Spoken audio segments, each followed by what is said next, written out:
See, now, this thing's cool because all he has to do is just really hover over it.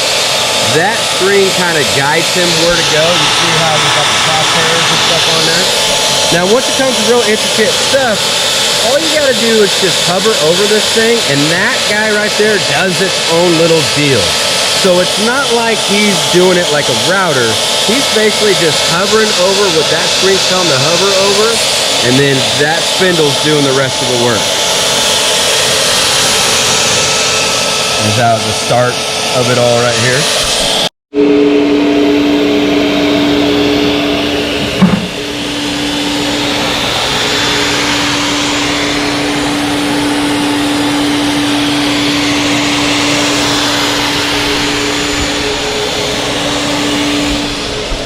Jacob is just now finishing up this logo. And this logo is 3/4 inches deep, and it took literally 3 days on this shaper. So it took a little while to get every little detail and to get it that deep into the table. But we're now finally starting to wrap this up, and we're going to do the... All right, in the process of the pour here, got the gold in here. We got everything caulked. Go ahead, Jacob. We got everything caulked so that way the gold would keep a barrier in between the black. And we got to do the black right in here too. So that's exactly what Jacob's doing right now.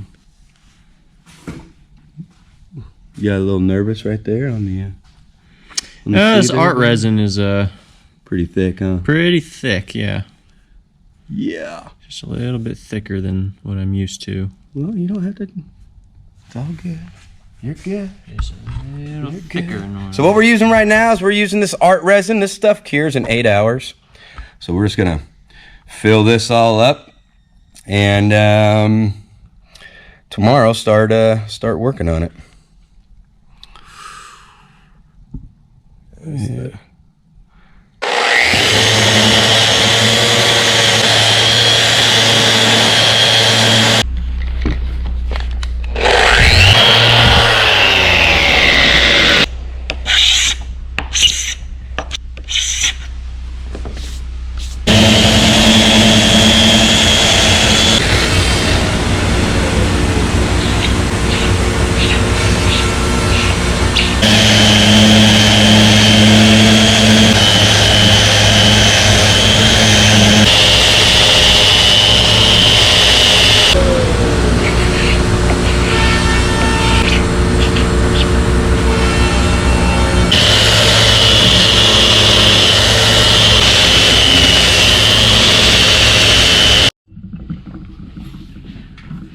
So what you're seeing here is we're at a 220, and what you want to do is you want to make sure with my epoxy when I'm sanding, I'll do everything in halves, and I want to get as much sand marks out of this epoxy because it's going to be clear as possible.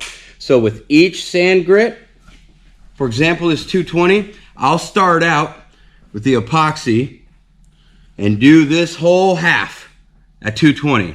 Then I'll clean it all up, and then I'll do the second half also doing the epoxy again, right, with the 220. Then I'll clean that up, and then I'll go over just the epoxy itself with the 220, right? And I do that with every grit, the 100, the 120, and so on. All the way up till we hit 5,000. Now I will only sand the wood to 320, and then I'll only sand the epoxy to 5,000 because the wood, anything past 320, it's hard for the oil to soak in to the wood because of all the pores that just get swelled tight. So we just want to try and keep the wood at 320. And then we'll start wet sanding about 800 on the epoxy. And then what I'm doing is I'm using my Festool sander, and I'm letting the sander, this is a ETS EC 150. It's a finish sander, and it's really light, and it's perfect for epoxy deals. And what I do is I let the sander do the sanding. I don't put any pressure on the sander.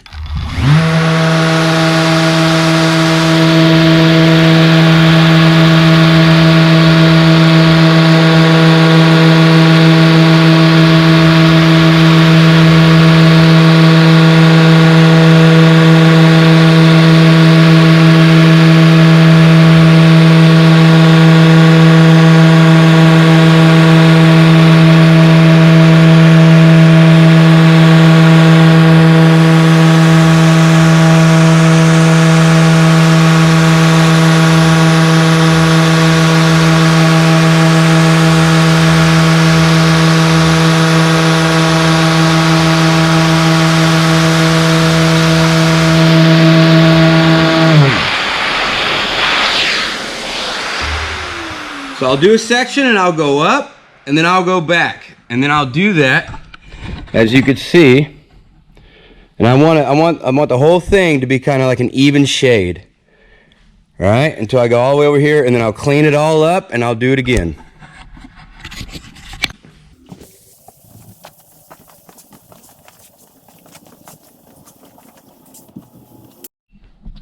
All right, so now that I got this thing sanded, I told you guys we were sanding to 5,000 because I had some old Amazon like sandpaper that went up to 5,000. But this last time I bought the Fest tool and it goes up to 1,500. And when I tried to go past 1,500 with the Amazon stuff, it wasn't as good. So I left it at 1,500 and then I ran the mineral spirits over it. And it was crystal clear. So now going forward, I think I'm just going to use the Fest tool sandpaper with 1,500 because that saves a lot of process. But now we're down to the polishing, right? And so I got a 3M compound, and we're going to start off with the white, the black, right? That'll be the second coat, and then a blue. It's going to be a 3-step process. The blue is going to be the finish. You got a little Shine Master. It smells great. This is for the heavy first scratches. We do this with a wool pad. This black one we do with a black pad. And that finished one we do with that blue pad. Now all you do is you don't really need all that much.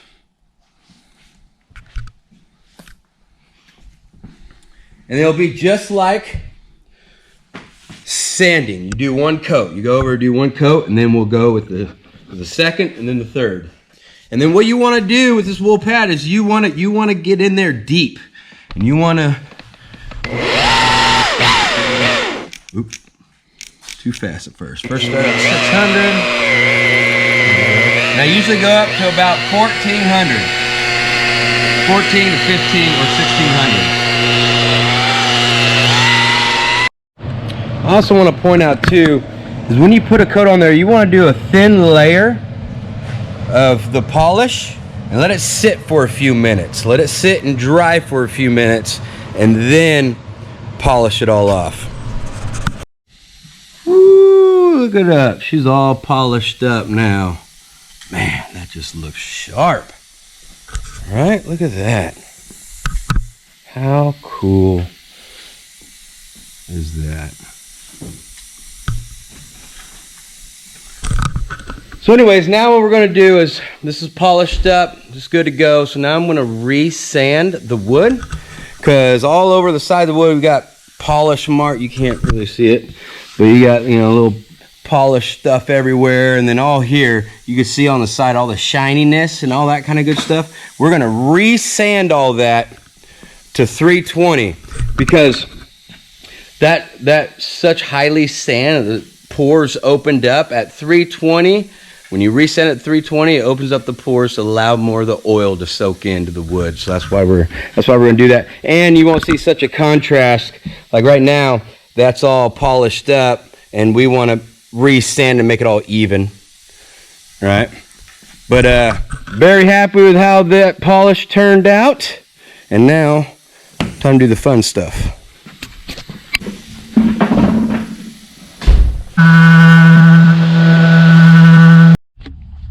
All right, now what I'm going to do is I'm going to use some Osmo Polex is what I'm going to do on here. And how we want to do this is we just do a very little bit. Right, and I will come in here and I will hand buff all this until there's no more streaks. So I just do sections at a time. And then if you get on the epoxy, there we go.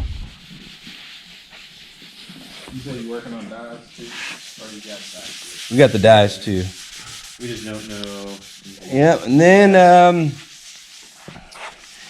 then I will, after I hand do all this in, then I'll go back over with a buffer and I'll buff it all in, and I'll sit here for about a good hour buffing everything in.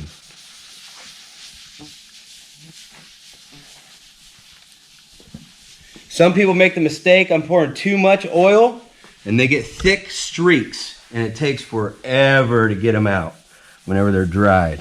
So I just spend the extra time, meditate, put it in my headphones, and I just do this.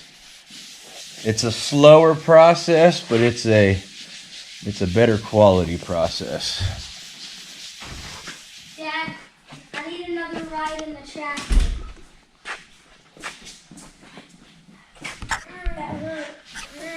Oh, there's Wyatt. He's back from school. What's up, Wyatt? What's up? What's up, kiddos? What's up, pizzeria? Oh man, that looks real cool too. You can see down in there. We don't need a The depth of it. What's up, buddy? How's school? What's up, Rian? Hey, How's Dad. school? Good. Yeah, there we go. So now I oiled this 1/2 and I hand did it. I'm going back here and I'm just buffing everything in because you can see little streaks and stuff. And I'm buffing all that in and I'll just sit here until everything's nice and smooth and dry before I move on to the next side.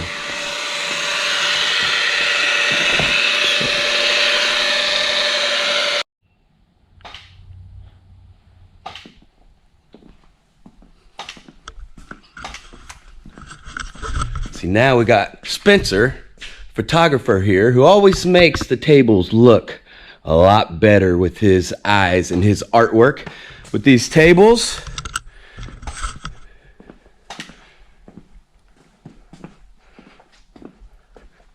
it's definitely turned out.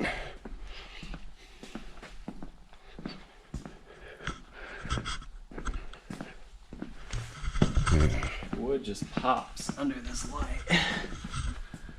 Yeah, I was wondering how that light would be with that being polished like that. I'm not getting any reflections. Are you not? Hardly, no. Good.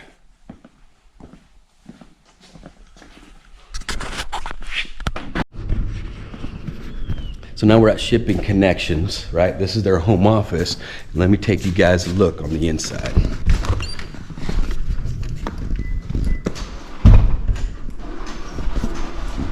They have 45 resin tables that are all coated in top coat for computer desks. And these came out so nice.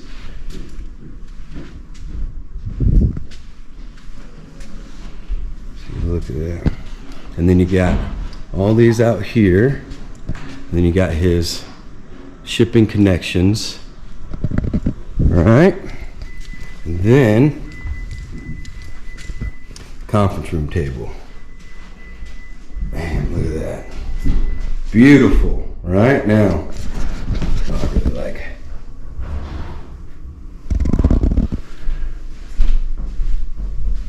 Look at that.